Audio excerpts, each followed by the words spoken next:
Dr. Robert McLellan is an immediate past president of the American College of Occupational and Environmental Medicine. He is a board-certified occupational medicine physician, additional certification in family medicine. Dr. McLellan has an extensive experience in occupational medical consultant to business in a wide range of economic sectors, including healthcare, manufacturing, nuclear energy, and public safety. Good morning, and thank you for this opportunity. I am Robert McLellan, an occupational medicine physician and the immediate past president of the American College of Occupational and Environmental Medicine, known as ACOM.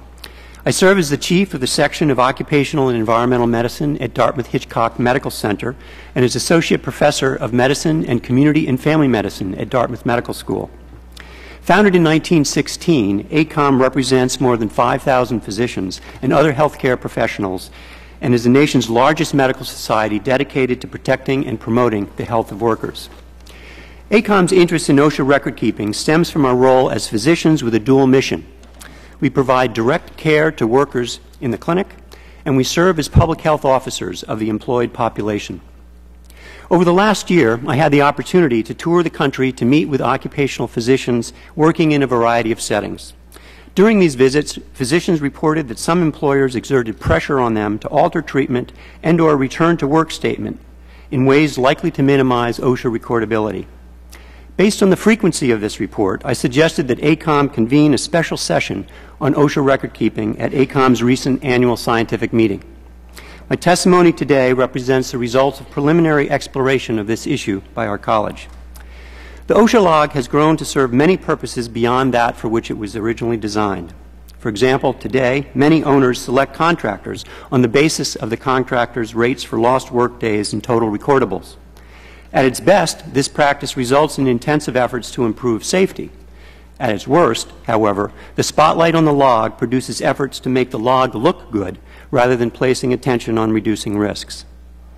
ACOM members report that various incentive programs to produce a good OSHA log have distracted safety programs from the primary goal of prevention.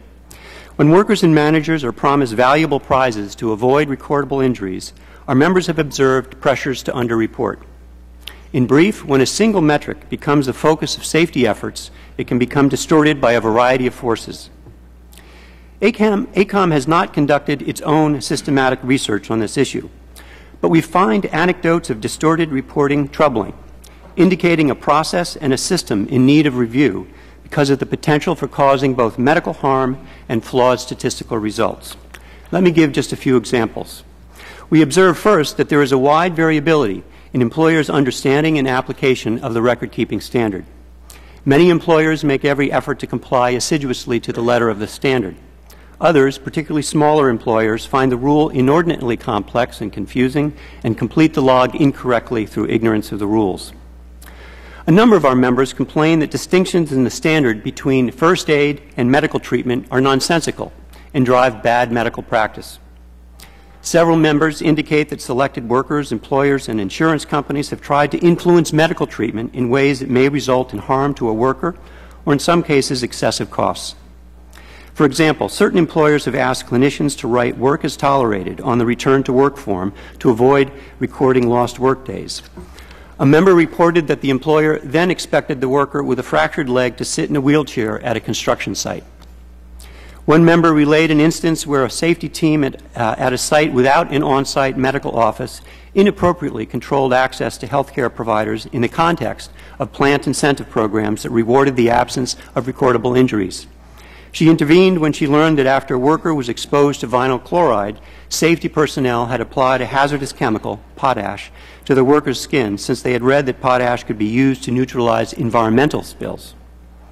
In view of these examples and many others detailed in our written testimony, ACOM's advocacy on OSHA record-keeping is quite straightforward. Number one, physicians must always do the right thing for the patient. Although healthcare providers do not have a regulatory obligation under the standard, they do have an ethical obligation to correctly diagnose, report, and treat injuries. Number two, we believe that OSHA must encourage a better understanding of the requirements and interpretations of the record-keeping standard.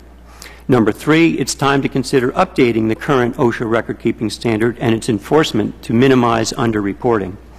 Number 4, it is time for OSHA to consider undertaking a special emphasis program to increase the number of medical records reviewed as part of OSHA's audit and verification program of occupational injuries and illness records. And number 5, ACOM supports efforts to broaden the suite of occupational health indicators used at a national, state, and facility level in order to improve the quality of the data necessary to prevent work-related injuries and illnesses.